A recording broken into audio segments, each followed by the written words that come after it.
정순이 창문을 열었을 때 바람이 살며시 방 안으로 스며들었다. 따뜻하지도 차갑지도 않은 그저 묘하게 쓸쓸한 바람이었다. 나이 들어 혼자 사는 사람의 방에는 이런 바람이 익숙하다.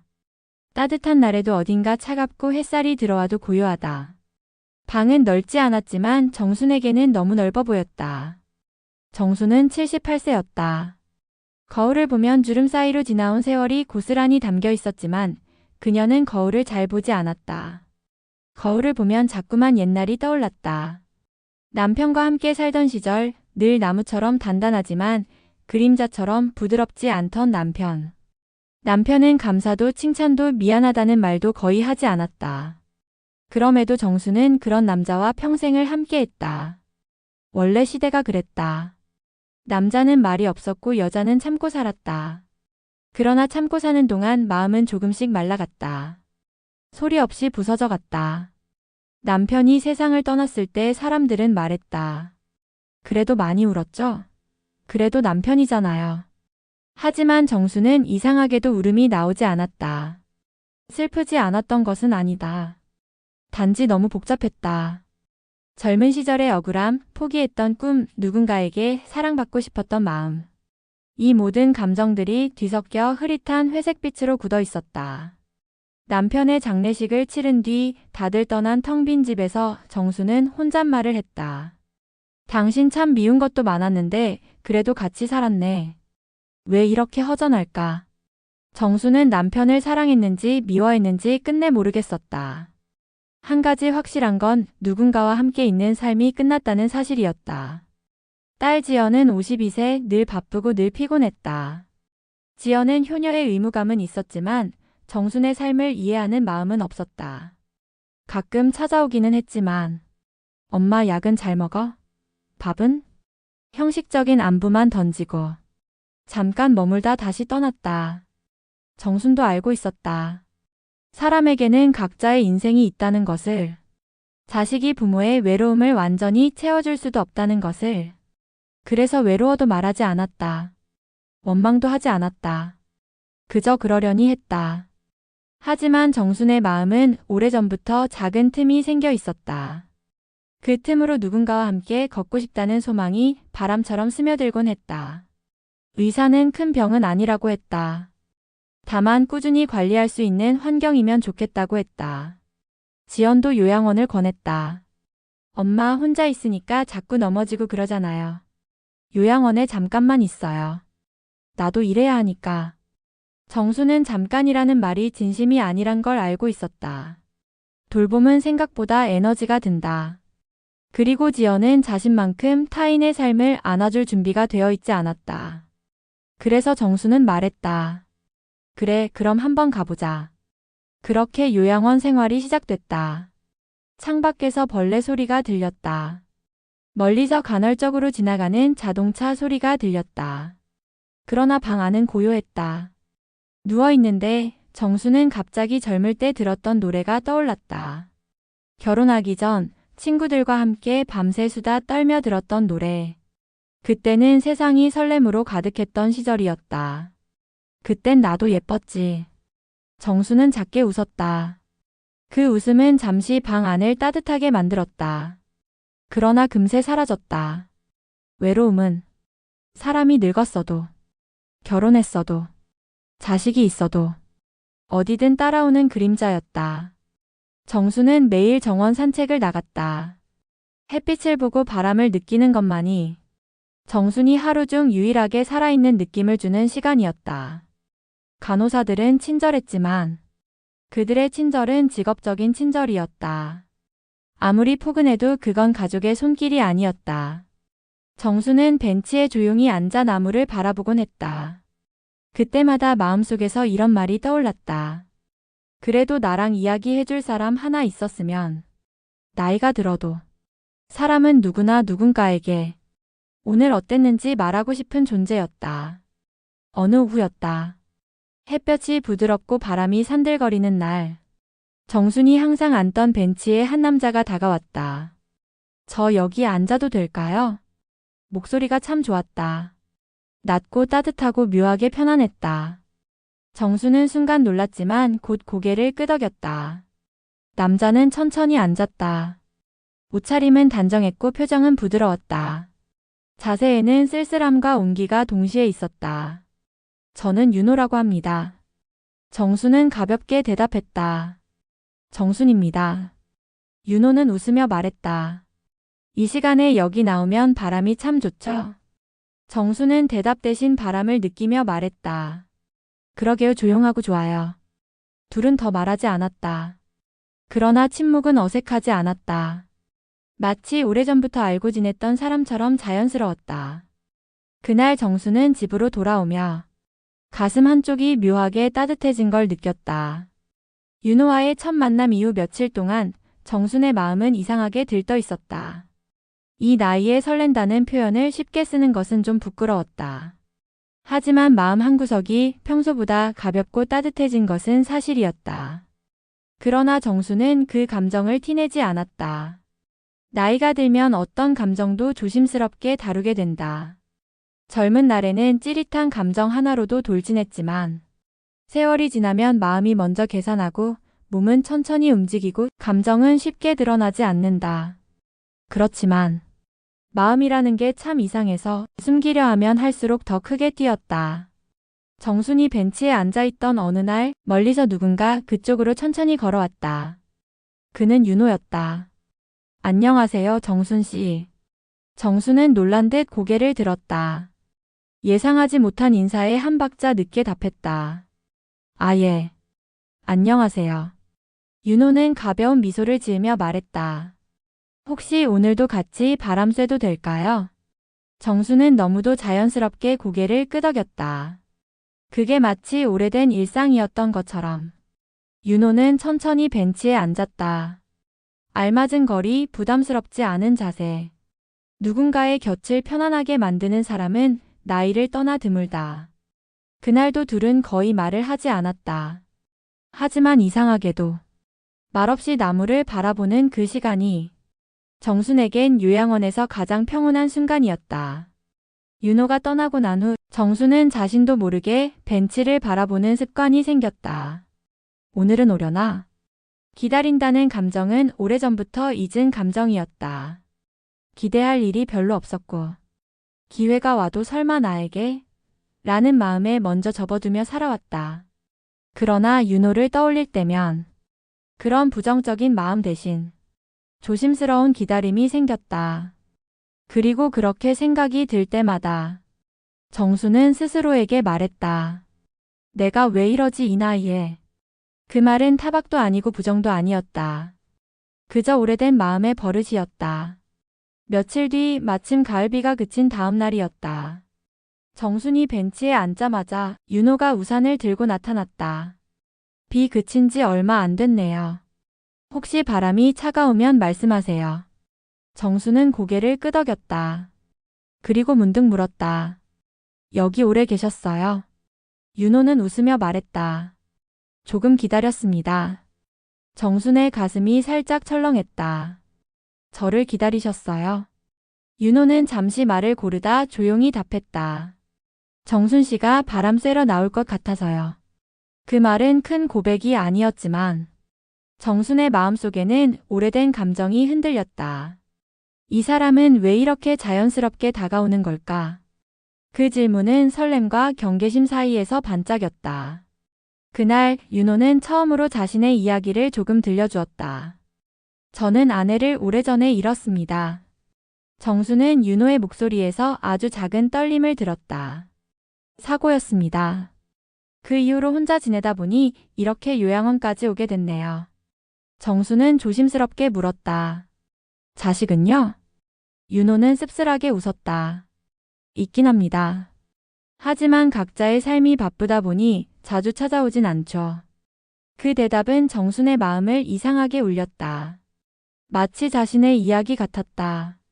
정수는 본능적으로 느꼈다. 윤호는 외로움으로 굳은 사람이라는 걸. 그리고 그 외로움은 누군가의 손길을 기다리고 있다는 걸. 어느 날 바람이 유난히 차가운 날이었다. 정순이 벤치에 앉아 윤호가 작은 보온병을 꺼냈다. 이거 따뜻한 생강차예요.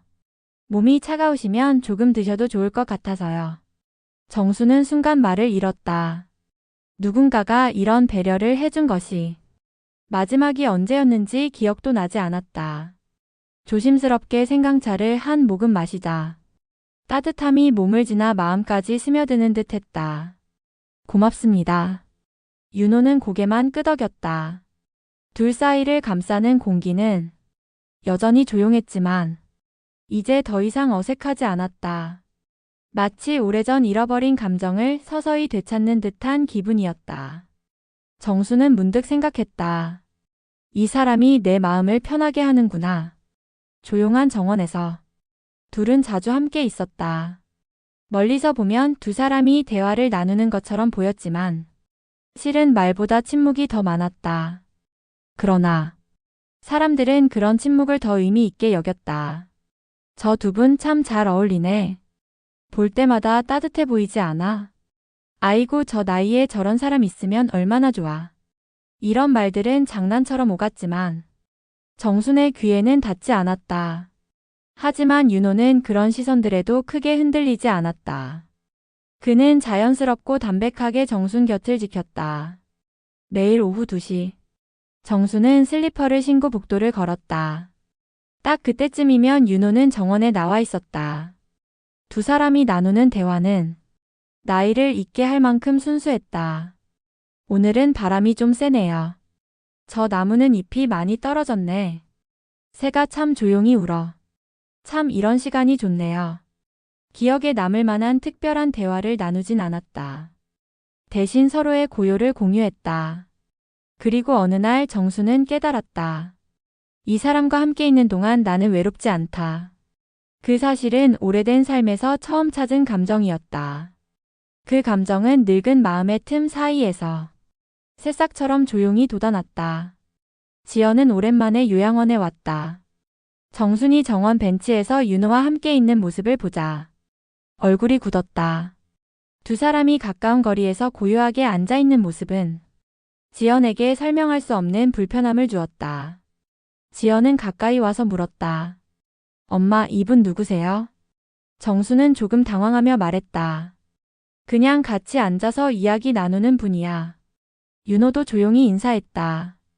안녕하세요. 윤호라고 합니다. 하지만 지연의 눈빛은 차가웠다. 그날 이후 정순의 인생은 새로운 바람과 차가운 시선 사이에서 흔들리기 시작한다. 지연이 요양원 정원에서 두 사람을 발견한 그날 정수는 왠지 모르게 마음이 불편해졌다. 윤호는 늘 하던 대로 침착했지만 정순의 얼굴에는 보이지 않는 긴장과 당황이 스쳐 지나갔다. 지연은 엄마에게 약간의 날선 말투로 물었다. 엄마, 저분이랑 자주 만나세요? 정수는 짧게 숨을 들이켰다. 무엇을 어떻게 말해야 할지 고민하다. 억지로 부드럽게 답했다. 자주는 아니고 그냥 가끔. 같이 바람 쐬고 그러는 거지 뭐. 그러나 지연의 표정은 쉽게 풀리지 않았다. 지연은 아무 말 없이 윤호를 흘어보았다. 윤호는 정중하게 웃으며 자리에서 일어났다. 두 분 이야기하시게 저는 먼저 들어가겠습니다. 정순 씨, 나중에 또 뵐게요. 그 말은 상냥했지만 정순에게는 이상하게 마음이 먹먹하게 들렸다. 윤호가 자리를 떠난 뒤 지연은 곧장 정순에게 물었다. 엄마, 언제부터 저 사람 만났어요? 정순은 순간 할 말을 잃었다. 뭔가 숨길 일이 있거나 죄 지은 건 아니었지만 딸이 남녀 관계로 몰아갈까 두려웠다. 그냥 우연히 몇 번 마주친 거야. 친구처럼 잠깐 이야기 나누는 사이야. 지연은 팔짱을 꼈다. 엄마가 친구라고 하는 사람들 중에 저렇게 자주 친하게 굴던 사람 있었어요. 정수는 답 대신 입술을 꾹 다물었다. 지연은 그 침묵을 인정으로 받아들였다. 지연의 목소리는 점점 매서워졌다. 엄마, 혹시 저 사람 엄마한테 뭐 부탁한 거 있어요? 돈 빌려달라거나 선물 사달라거나 그런 거? 정수는 바로 고개를 저었다. 아니야. 그분 그런 사람 아니야. 평소 온순한 정순의 다급한 반응에 지연은 오히려 더 의심스러워졌다. 엄마는 사람들이 어떤 목적으로 접근하는지 잘 몰라요. 세상 사람들 그냥 믿으면 안 돼. 정수는 어떤 말을 해도 지연의 귀에는 들어가지 않을 거라는 걸 깨달았다. 그 순간 정순의 마음속에서 작은 균열이 생겼다. 내 딸이지만 왜 이렇게 내 마음을 몰라줄까? 지연이 돌아가고 난 요양원은 평소보다 더 조용해 보였다. 그날 밤 정수는 잠이 오지 않았다. 윤호를 만난 것이 잘못인 것처럼 느껴져 마음이 무겁고 복잡했다. 그러나 가슴 깊숙한 곳에서는 분명히 다른 감정이 꿈틀거리고 있었다. 그분은 나한테 참 따뜻했는데 정수는 자신도 모르게 미소를 지었다. 생강차를 건네던 윤호의 손길, 멀리서 걸어올 때마다 느껴지는 그 부드러운 마음.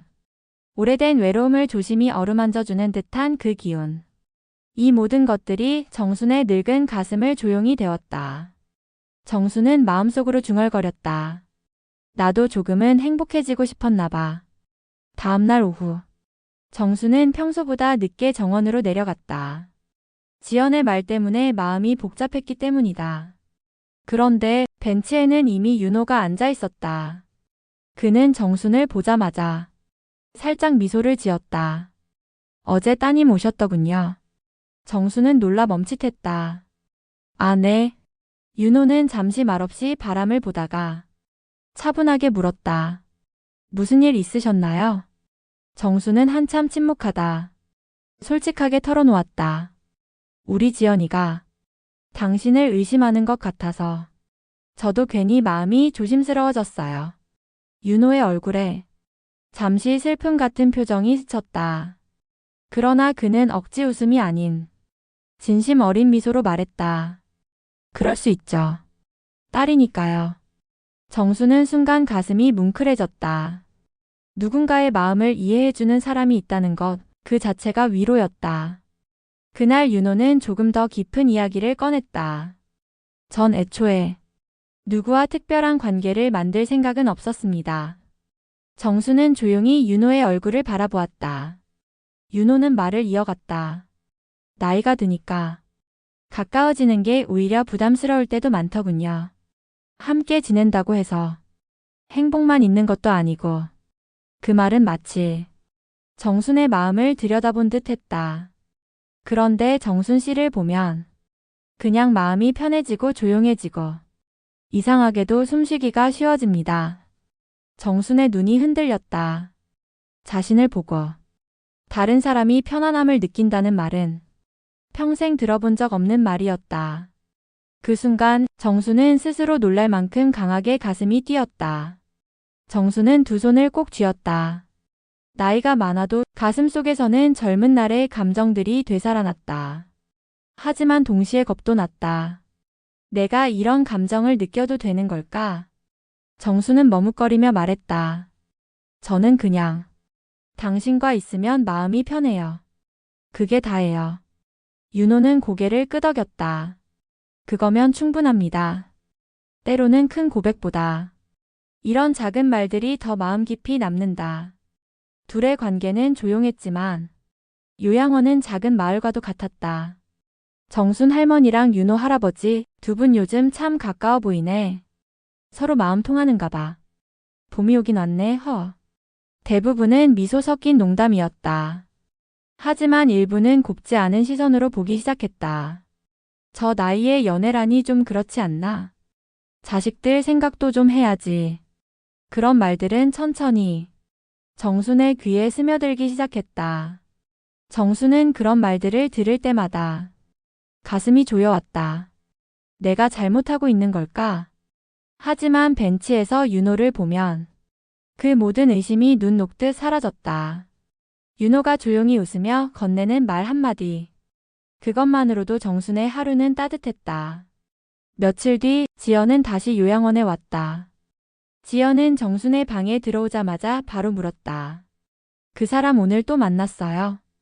정순은 대답하지 못하고 시선을 피했다. 그 침묵을 본 지연의 표정이 굳어졌다. 엄마, 그 사람 좀 조심해요. 나이 드신 분들 노리고 접근하는 사람들 많아요. 정순은 서운함이 북받쳤다. 지연아, 그분은 그런 사람 아니야. 정말 좋은 분이야. 지연은 한숨을 푹 쉬며 말했다. 엄마는 진짜 사람 믿는 게 너무 쉬워. 지연이 방을 나간 뒤 정수는 가만히 창가에 앉았다. 장독대 아래에 묻어둔 어머니의 편지를 읽는 심정이었다. 지연의 말은 딸로서 걱정이었지만 정순에게는 내 감정이 틀렸다는 비난처럼 들렸다. 그날 밤 정원에 내려가며 정수는 마음속으로 말했다. 나는 첫사랑도 봄날 같은 설렘도 다 지나버렸다고 생각했어. 하지만 윤호와 함께한 조용한 시간들이 그녀의 마음을 서서히 깨웠다. 나는 누군가에게 따뜻한 말 한마디 듣고 싶었던 건 아닐까. 정순이 벤치에 앉은 지 몇 분 후 윤호가 조용히 나타났다. 오늘은 괜찮으세요? 정수는 대답 대신 살짝 미소를 지었다. 덕분에요. 그 작은 미소 하나가 밤 공기보다 더 따뜻했다. 윤호도 미소 지으며 말했다. 그럼 이 시간 오늘도 같이 있어 드릴게요. 그 말에 정순의 마음속에서 오래된 겨울이 아주 조금 녹아내렸다. 요양원 복도는 평소처럼 조용했다.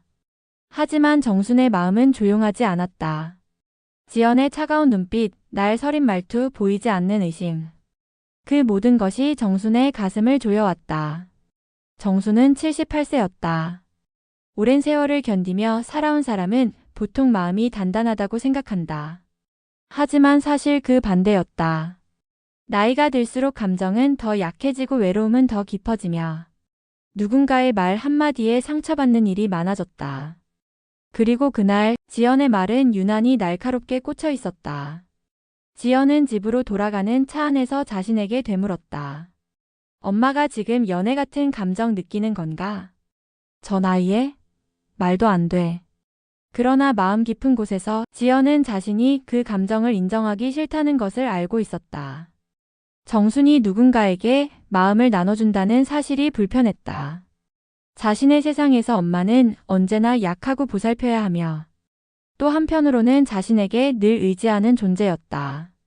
그런 엄마가 다른 누군가에게 기대는 모습이 이상하게 서운하고 섭섭하고 불안하게 느껴졌다. 지연은 차를 세우고 깊게 한숨을 내쉬었다. 아니야, 엄마 같은 사람 노리는 사람들 많아. 그렇지, 내가 지켜야지. 그 말은 스스로를 정당화하려는 주문처럼 들렸다. 이번에는 목적이 분명했다. 엄마를 설득하는 것이 아니라 윤호라는 남자에 대해 확실히 파악하려는 것. 요양원에 도착하자마자 지연은 관리자에게 다가갔다. 저기 지난번에 말씀드린 어르신 말이에요. 그분 과거에 문제 있었단 얘기 들었는데 사실인가요? 관리자는 잠시 난감한 표정을 지었다. 사실 그런 건 저희가 개인정보라 자세히 말씀드리긴 어렵고. 지연은 그 말이 끝나기도 전에 봉투를 가볍게 책상 위에 올렸다. 이건 수고비예요. 저는 그냥 엄마가 걱정돼서요. 저분이 어떤 사람인지 조금만 알려주세요. 관리자의 표정이 미묘하게 바뀌었다. 그는 목소리를 낮추었다. 뭐 다들 그렇게 말씀하시니까 저도 들은 얘기만 말씀드리면요. 지연은 숨을 죽였다. 그분 예전에 사업하다 크게 망해서 가족들이랑 갈라섰다고 하더라고요. 그리고 조금 성격이 예민해서 여기 오는 동안도 문제가 있었다는 이야기도. 사실 저 말들은 요양원 사람들끼리 돌던 근거 없는 추측에 불과했다. 누군가는 습관적으로 지어낸 이야기였고 누군가는 심심해서 만든 소문이었다. 하지만 지연은 그것을 진실로 받아들였다. 역시 뭔가 있을 줄 알았어. 지연은 자리에서 벌떡 일어났다. 엄마 절대 가까이 못 가게 해야겠네. 요양원 밖으로 나온 지연은 스스로의 행동에 점점 가속이 붙기 시작했다. 그 사람이 어떤 사람인지 더 확실히 알아봐야 해. 지연은 윤호가 적어낸 긴급 연락처를 찾아 그의 아들과 통화를 시도했다. 여보세요? 혹시 윤호 어르신 자녀분 되세요? 수화기 건너편의 목소리는 냉담하고 바빴다. 네, 그런데요? 지연은 서둘러 말했다. 제가 요양원 직원인데요. 어르신 상태가 좀 불안정하셔서요. 혹시 평소 성격이 어떤지 알려주실 수 있나요? 그러자 아들은 짜증 섞인 목소리로 말했다. 저 아버지랑 연락 거의 안 해요. 그분 고집 세고 말도 잘 안 통해요. 그래서 저희도 다 떠났죠. 아들의 말은 관계 단절이라는 현실을 그대로 보여주는 말이었지만 지연의 귀에는 이렇게 들렸다. 아버지는 성격적으로 문제가 많았고 그래서 가족들이랑 멀어진 사람이다. 지연은 점점 확신을 굳혔다. 맞아. 엄마를 괜히 건드린 거야. 나는 지금 엄마를 지키는 거야. 그 순간부터 지연의 뇌 속에서는 모든 것이 윤호 탓으로 연결되기 시작했다. 엄마 윤호라는 사람. 과거의 가족들이랑 사이 나빠서 떨어져 산대. 성격도 좀 문제 있고 사업 망한 사람이라던데. 정수는 얼굴이 하얗게 질렸다. 그런 얘기는 누구한테 들었니? 엄마가 걱정돼서 내가 알아봤어. 요양원에서도 다 그렇게 얘기해. 정순의 손이 떨렸다. 그런 소문 내가 못 들었는데. 지연은 곧장 말했다. 엄마는 잘 모르니까 그래. 사람은 바깥에서 봤을 땐 멀쩡해도 속은 어떤지 알 수 없는 거야. 정수는 혼란스러웠다. 윤호가 부끄러운 과거 때문에 가족들과 멀어졌다고 말한 적은 있었다. 하지만 그 말에 어둠이나 거짓은 느껴지지 않았다. 그러나 자식이 직접 말하면 부모는 흔들릴 수밖에 없었다. 정순의 마음속에서 윤호에 대한 미묘한 의심이 싹트기 시작했다. 다음 날 윤호는 평소처럼 벤치에서 기다리고 있었다. 하지만 정수는 멀리서 그를 보고도 쉽게 다가가지 못했다. 지연이가 한 말이 정말일까? 그 의심은 점점 커져 정순의 걸음을 무겁게 만들었다. 결국 정수는 벤치에 앉지 않고 어색한 미소만 지어 보였다. 오늘은 좀 머리가 아파서 먼저 들어갈게요. 윤호는 이해했다는 듯 고개를 끄덕였다. 하지만 그의 표정은 깊게 가라앉아 있었다. 정수는 등을 돌려 걸어가면서 가슴이 이상하게 찢어지는 느낌이 들었다. 왜 이렇게 마음이 아프지? 지연이 만들어낸 근거 없는 정보는 요양원 사람들 사이에서도 빠르게 번졌다. 윤호 할아버지 옛날에 뭔 일 있었다더라. 그런 사람이 정순 할머니랑 가까워지면 안 되지. 저 나이에 남자 하나 들이면 복잡해져. 소문은 꼬리에 꼬리를 물며 더 자극적으로 변했다. 정수는 자신이 원한 적도 없는 소문의 중심에 서 있었다. 그녀는 복도를 걸으며 사람들의 은근한 속삭임을 느꼈다. 그 속삭임은 늙은 마음의 돌처럼 떨어졌다. 정순이 갑자기 멀어진 이유를 윤호는 이해하지 못했다. 내가 뭘 잘못했나? 그는 몇 번이나 자신을 돌아보았다. 하지만 아무리 생각해도 정순에게 폐를 끼친 일은 없었다. 그러나 사람들은 어느 순간 윤호에게도 차가운 시선을 보내기 시작했다. 저분 좀 조심해야 한다던데? 정순 할머니가 멀리하는 거 보니까 뭔가 있었나 보지.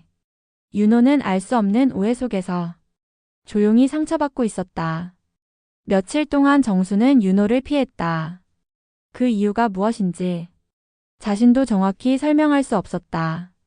마음은 윤호를 그리워했지만 두려움과 의심은 그녀의 발목을 잡았다. 밤이 되면 윤호와 함께한 시간들이 떠올랐고 가슴 한쪽이 울었다. 그 사람이 정말 그런 사람일 리가 없는데. 그러나 자식의 말은 부모의 마음에 깊이 새겨지는 법이었다. 정수는 스스로에게 말했다. 내가 너무 늙어서 현실을 잘 못 보고 있는 걸까? 그 말이 끝나는 순간 정순의 눈가에 눈물이 맺혔다. 며칠 뒤 정수는 드디어 용기를 내어 윤호에게 다가갔다. 윤호는 그녀를 보자마자 안도의 웃음을 지었다. 정순 씨, 요즘 어디 아프셨어요? 못 뵈어서 걱정했습니다. 그 말은 진심이었다. 그런 진심이 더 아프게 가슴을 찔렀다. 정수는 고개를 숙이며 말했다. 저기, 요즘 좀 생각을 정리하느라. 윤호는 의아한 표정을 지었다. 혹시 제가 불편하게 한 건가요? 정수는 대답하지 못했다. 혼란스러운 감정들이 목구멍에서 걸려 말이 나오지 않았다. 그 침묵을 윤호는 거절로 받아들였다.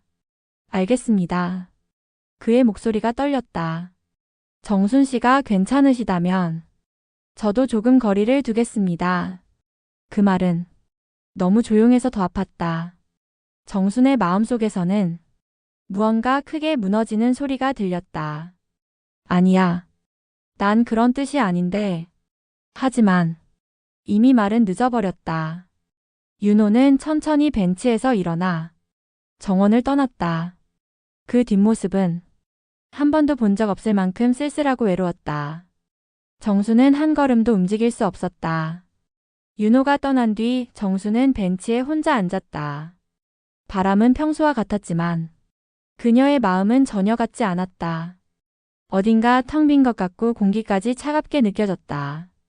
며칠 전까지 두 사람이 나누던 고요한 따뜻함은 마치 한순간의 꿈처럼 사라져버렸다. 정수는 마음속으로 중얼거렸다. 이게 잘한 선택일까? 하지만 이미 늦었다. 윤호의 뒷모습에는 결심이 담겨 있었다. 아픔을 들키지 않으려는 사람 특유의 조용한 체념이 묻어 있었다. 이전에는 오후 2시만 되면 정원 벤치에 먼저 앉아있던 윤호였다. 그러나 정순이 거리를 두기 시작하자 윤호는 그 시간을 피해 아예 정원에 나오지 않는 날이 많아졌다. 요양원 사람들도 눈치채기 시작했다. 윤호 어르신 요즘 왜 이렇게 조용해졌대요? 정순 할머니가 피하는 것 같던데.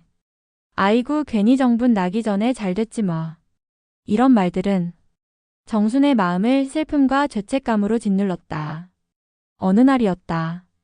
정원이 유난히 조용하다고 느껴질 때 정순은 직원에게 물었다. 윤호 씨는 요즘 안 보이네요. 직원은 잠시 머뭇거리다가 부드럽게 말했다. 아, 윤호 어르신요. 며칠 전에 다른 시설로 옮기셨어요. 정순의 손에 들려있던 종이컵이 떨어질 뻔했다. 왜요?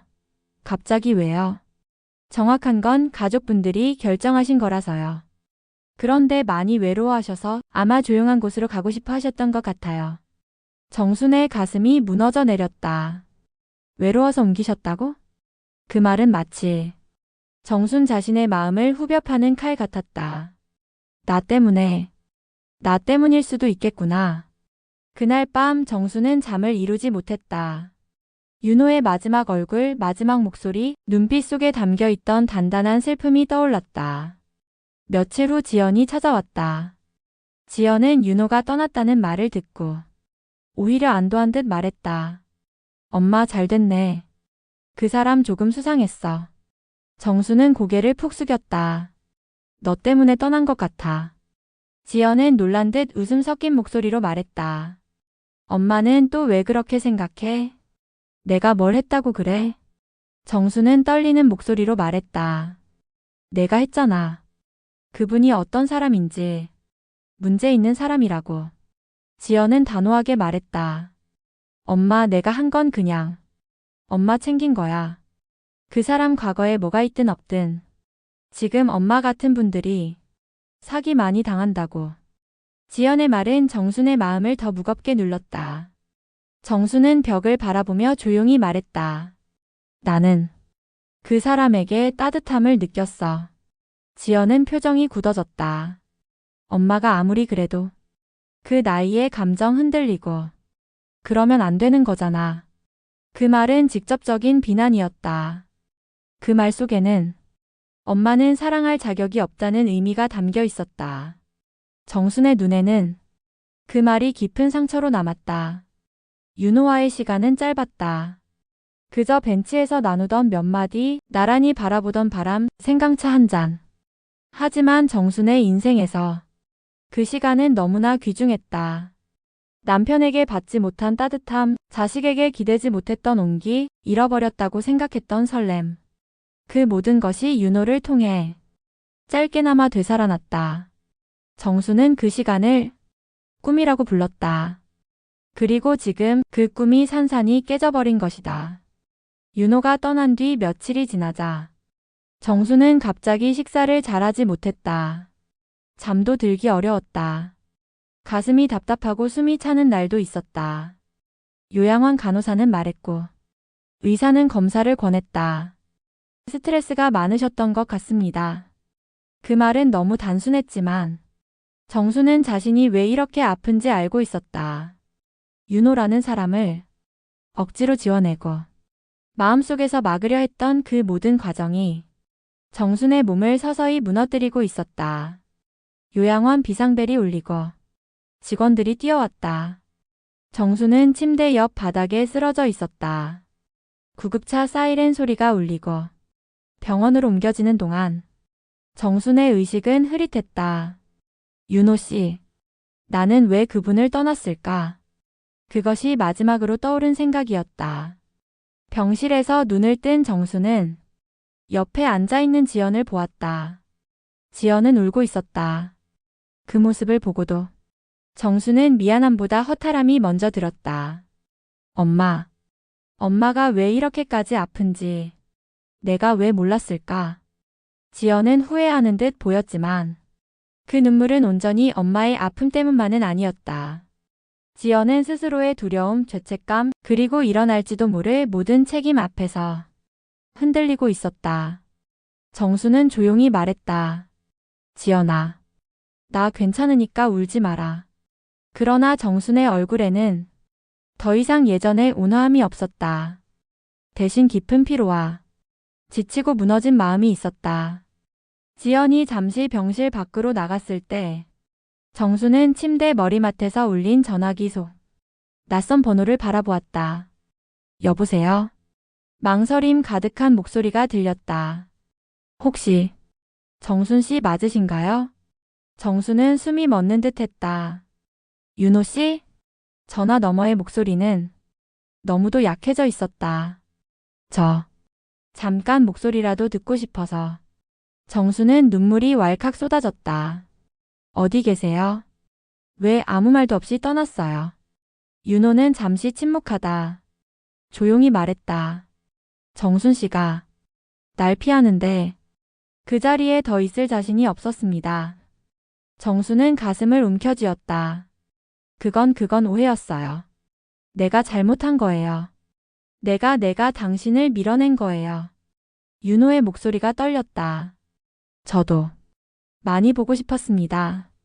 그 말은 사랑의 고백보다 더 절실하고 더 아픈 진심이었다. 하지만 다음 순간 전화기 너머에서 갑자기 전화가 끊겼다. 정수는 눈을 크게 떴다. 여보세요? 윤호 씨? 여보세요? 그러나 다시 연결되지 않았다. 정수는 그 자리에서 조용히 울음을 터뜨렸다. 요양원에서 전화가 왔다. 윤호 어르신이 오늘 오후에 쓰러지셨답니다. 지연은 얼어붙었다. 지금 상태는요? 직원은 조용하게 말했다. 위독합니다. 그 말은 정순의 심장에 천둥처럼 내려앉은 소식이었다. 지연은 전화기를 떨어뜨릴 뻔했다. 윤호가 위독하다는 말을 듣는 순간 가슴이 세차게 뛰다가 곧 차갑게 얼어붙었다. 하지만 병실 침대 위 정순의 반응은 그보다 훨씬 더 깊고 더 절박했다. 위독? 정순의 목소리는 숨이 막힌 듯 떨렸다. 마치 누군가 가슴을 움켜쥐고 흔드는 것처럼. 숨을 제대로 쉬지 못했다. 지연아, 나 가야 돼. 나 그 사람 보러 가야 돼. 지연은 순간 당황했다. 엄마 지금 몸도 안 좋은데. 그리고 그 사람 이제. 정수는 갑자기 딸의 손을 꽉 잡았다. 그 손은 차갑고 떨렸다. 너 때문에 그 사람이 떠난 거야. 그 말은 지연의 가슴에 가혹할 만큼 날카롭게 꽂혔다. 엄마, 난 그냥 엄마가 걱정돼서. 아니야. 넌 나를 걱정한 게 아니야. 내 마음이 불편했던 거야. 지연은 입을 다물었다. 그 부정할 수 없는 사실이 목을 막아 아무 말도 나오지 않게 했다. 정수는 거의 울먹이며 말했다. 나 그 사람 좋아했어. 정말 좋아했어. 지연의 얼굴이 깨진 듯 멍해졌다. 그날 처음이었다. 엄마의 인생에서 자신이 알지 못한 감정이 있었다는 것을 깨달았다. 엄마 알았어요. 가요. 같이 가요. 지연은 차를 몰고 윤호가 옮겨진 병원으로 달렸다. 정수는 지연의 손을 꽉 잡은 채 차창 밖을 멍하게 바라봤다. 하늘은 잿빛이었고 이상하게도 바람마저 슬프게 느껴졌다. 제발, 제발 늦지 않게 해주세요. 정수는 마음속으로 계속 기도했다. 이 나이에 처음으로 느낀 감정. 누가 뭐라 해도 부끄럽지 않은 따뜻한 사랑. 그 사랑이 이렇게 끝나선 안 된다고 믿고 싶었다. 응급실 앞에서 정수는 휠체어에 앉은 채 덜덜 떨리는 손을 붙잡고 있었다. 잠시 후 의사가 나왔다. 그는 무거운 표정으로 말했다. 유감스럽습니다. 환자분께서는 조금 전 심정지로. 정수는 그 말을 끝까지 듣지도 못한 채 그 자리에서 몸이 무너져 내렸다. 안 돼. 안 돼, 윤호 씨. 지연은 엄마를 끌어안았다. 그러나 정순의 들썩이는 어깨는 세상이 끝나는 듯 흔들렸다. 내가 밀어냈어. 내가 그랬어. 그 말은 자신에게 가하는 형벌처럼 들렸다. 윤호의 병실로 들어간 순간 정수는 마치 세상이 멈춘 듯 했다. 윤호는 산소 마스크를 벗긴 채 고요하게 누워 있었다. 그의 얼굴은 마지막 순간까지 그가 어떤 마음이었는지 고스란히 보여주고 있었다. 고통도 두려움도 없었다. 그저 편안한 얼굴. 마치 정순을 기다리다 서서히 잠든 사람처럼. 정수는 그의 손을 잡았다. 그 손은 이미 차갑게 식어 있었다. 윤호 씨. 정순의 입에서 오열이 터졌다. 내가 잘못했어. 정말 미안해요. 그 말은 공중으로 흩어졌고 윤호는 이미 들을 수 없었다. 그러나 그 방 안은 분명 두 사람의 마음이 마지막으로 머물렀던 공기로 가득 차 있었다. 간호사가 조용히 정순에게 다가왔다. 혹시 이 편지 정순님에게 드리라고 환자분이 부탁하셨어요. 정순은 떨리는 손으로 편지를 받았다. 그 편지는 윤호의 손글씨로 빼곡하게 적혀 있었다. 정순님에게. 정순님, 요즘 얼굴이 보이지 않아 많이 걱정했습니다. 혹시 제가 무슨 잘못을 했는지 혹은 제가 정순님을 불편하게 만든 건 아닌지 수없이 고민했습니다. 하지만 생각해보니 정순님은 늘 조심스러운 분입니다. 그러니 제가 너무 가까이 다가간 게 아닌가. 스스로를 다독였습니다. 정순님, 저는 정순님이 행복하길 바랍니다. 혹시 저를 멀리하는 것이 정순님 마음을 편하게 하는 길이라면 저는 그 길을 따르겠습니다. 하지만 마지막으로 이 말은 꼭 남기고 싶습니다. 정순님과 함께한 시간들은 제 인생에서 가장 아름답고 가장 따뜻한 순간이었습니다. 정원 벤치의 바람, 따뜻한 햇살, 그리고 조용히 웃던 정순님의 얼굴. 그 모든 것이 제겐 선물 같은 시간이었습니다. 비록 저는 떠나지만 정순님의 남은 시간에 따뜻한 봄날이 다시 오기를 바랍니다. 윤호 드림. 편지 끝에는 눈물 자국처럼 번진 흔적이 있었다. 정수는 편지를 가슴에 품은 채 눈을 감고 흐느꼈다. 윤호 씨, 나는 당신이 준 봄을 너무 늦게 깨달았네요. 지연은 뒤에서 그 모습을 지켜보며 숨조차 쉴 수 없었다. 그 순간 지연은 자신이 무슨 일을 했는지 온몸으로 깨달았다. 며칠 후 정수는 다시 요양원으로 돌아왔다. 정원 벤치에 앉은 그녀의 모습을 직원들은 조심스럽게 바라보았다. 그 벤치는 정순과 윤호가 마지막으로 함께 앉았던 자리였다. 정수는 손끝으로 벤치의 나무결을 천천히 쓸어내렸다. 여기 그 사람 온기가 아직 있네. 바람이 살짝 불었다. 정순의 머리카락이 흔들리고 멀리서 새소리가 잔잔하게 들려왔다. 그 순간 누군가가 뒤에서 조용히 말하는 듯한 착각이 들었다. 정순 씨, 오늘도 바람 좋네요. 정순은 눈을 감았다. 그리고 아주 천천히 미소를 지었다. 그러게요. 오늘은 참 따뜻하네요, 윤호 씨. 그 미소는 슬프지만 지독하게 아름다웠다. 지연은 그날 이후 엄마를 바라보는 눈이 달라졌다. 더는 엄마를 약한 존재로만 보지 않았다. 엄마도 자신의 인생을 가진 사람이라는 걸 처음으로 깨달았다. 어느 날 지연은 정순에게 말했다. 엄마, 늦었지만 미안해.